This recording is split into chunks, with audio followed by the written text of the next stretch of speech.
రాష్ట్ర ప్రభుత్వం నాగావళి నది జల కాలుష్యాన్ని నివారించాలని కోరుతూ సిపిఎం ఆధ్వర్యంలో శ్రీకాకుళం మున్సిపల్ కార్పొరేషన్ వద్ద క్లాప్స్ ధర్నా చేపట్టారు. ఈ సందర్భంగా సిపిఎం నాయకులు మాట్లాడుతూ శ్రీకాకుళం నగర ప్రజలు వాడుతున్న మురుగునీరు 11 ప్రాంతాల్లో నాగావళి నదిలో కలుస్తుందన్నారు. శుద్ధి చేయకుండా నదిలోకి నేరుగా మురుగునీరు వ్యర్థాలు విడిచిపెడుతుండటంతో నాగావళి నది కాలుష్యానికి గురవుతుందని ఆవేదన వ్యక్తం చేశారు. శ్రీకాకుళం నగర ప్రజల ఆరోగ్యాన్ని కాపాడడంతో పాటు మురికి నీటిని శుద్ధి చేసి పైప్ లైన్ ద్వారా సముద్రంలోకి పంపించాలని డిమాండ్ చేశారు. ఎన్నికల ముందు శ్రీకాకుళం నగరంలో భూగర్భ డ్రైనేజ్ ఏర్పాటు చేస్తామన్న కేంద్ర మంత్రి రామ్మోహన్ నాయుడు వాగ్దానం ఏమైందని ప్రశ్నించారు. ప్రభుత్వం తక్షణమే స్పందించి నాగావళి నది మురుగునీటి సమస్యను పరిష్కరించకపోతే ప్రజా సంఘాలను వామపక్షాలను కలుపుకొని దశల వారీగా పెద్ద ఎత్తున ఉద్యమాలను చేపడతామని హెచ్చరించారు.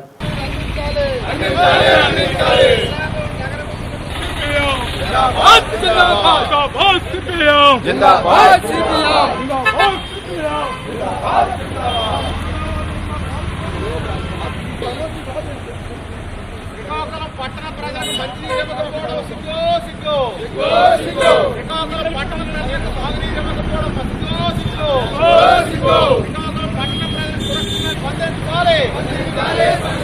శ్రీకాకుళం పట్టణ ప్రజలకు సురక్షితంగా నిర్మాణం చేయాలి.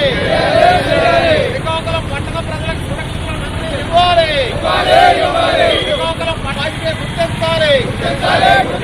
శ్రీకాకుళం పట్టణ సురక్షితమైన మంచినీరు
నాగావళి నది మురికి నీరే ఈ శ్రీకాకుళం ప్రజలకి మీరు ఇవ్వడము ఇది ఎంతవరకు సమంజసం అని చెప్పి ఈ రోజు రాష్ట్ర ప్రభుత్వాన్ని మేము ప్రశ్నిస్తున్నాం.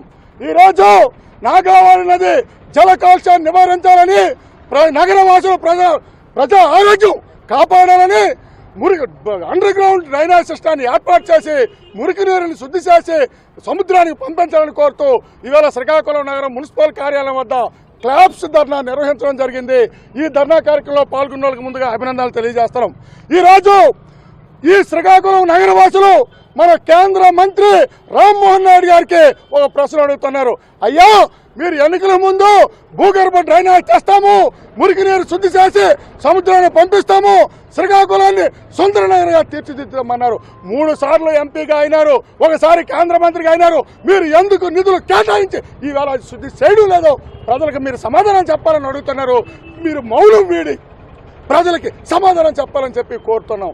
అంతేకాదు ఈరోజు ఈ నదిలో ప్రకృతి సిద్ధంగా బ్రహ్మాండమైన మంచి నీరు ప్రజలకు ఆరోగ్యకరం అందించే నీరు వస్తుంది నాగావళి నది నీరు. దీనికి 11 చోట్ల నుంచి శ్రీకాకుళం మురికంతా కూడా కలిసిపోయి హాస్పిటల్ వ్యర్థాలు, సెప్టిక్ ట్యాంక్ వ్యర్థాలు, ప్లాస్టిక్ వ్యర్థాలు ఇవన్నీ కలిసి కలగలిపి శ్రీకాకుళం జిల్లా నగరవాసులకు నీరిస్తే వీళ్ళంతా కూడా అనారోగ్యం పాలైపోయి ఇవాళ హాస్పిటల్లో జబ్బులు పాలైపోయి దీనికి ప్రభుత్వమే కారణము. ఇవి ప్రభుత్వ జబ్బులు, ఇవి ప్రభుత్వ రోగాలు ఇవి. అందుకోసమే ఈ ఎస్టీపీ ప్లాంట్ కట్టి సముద్రానికి ఎప్పుడు ఈ మురికి నీరు పంపిస్తారో కేంద్ర మంత్రి రామ్మోహన్ నాయుడు గారు ప్రజలకి సమాధానం చెప్పాలా అని డిమాండ్ చేస్తున్నాం. అంతేకాదు ఈ నాగావళి నది మురికి నీరుకి సంబంధించి పరిష్కారం అయ్యే వారికి దశల వారీ పోరాటాన్ని మేము కొనసాగిస్తాం. రేపు 21వ తేదీన అన్ని వామపక్షాలు అదేవిధంగా ప్రజా సంఘాలతో రౌండ్ టేబుల్ కార్యక్రమం చేపడతాం. ఆ తర్వాత దశల వారీ పోరాటాలను నిర్వహించి పెద్ద ఎత్తున ఉద్యమాలు చేపడతామని చెప్పి హెచ్చరిక జారీ చేస్తున్నాం. నాగావళి నదిలోకి దాదాపు 11 ప్రాంతాల నుంచి శ్రీకాకుళం నగర ప్రజలు వాడుకున్న మురుగునీరు, అదేవిధంగా వ్యర్థాలన్నీ కూడా ఈ నాగావళి నదిలో కలుపుతున్నారు. దీనివల్ల నాగావళి నది తీవ్రంగా కాలుష్యానికి గురవుతుంది. ఇప్పటికే ప్రజలకు మొన్న ఇటీవల జరిగిన డయేరియా వల్ల 2 చనిపోయారు. కేవలం 10 లక్షల రూపాయలు ఒక అతనికి నష్టపరిహారం చెల్లించి చేతులు దులుపుకుంది ప్రభుత్వం. ఇప్పటికే ఆరోగ్యశ్రీ రాష్ట్రంలో పడకేసింది. పేద ప్రజలకు వైద్యం అందడం లేదు. ఇది చాలా అన్యాయం, చాలా దుర్మార్గం. రాబోయే కాలంలో ఇటువంటి ప్రభుత్వం ఈ తల విధానాలను కొనసాగిస్తే శ్రీకాకుళం నగర ప్రజల నుంచి తీవ్ర ప్రతిఘటన వ్యతిరేకత వచ్చే పరిస్థితి ఉంది. ఇప్పటికే శ్రీకాకుళం లోతట్టు ప్రాంతాల్లో రాబోయే కాలం వర్షాకాలం రాబోతుంది.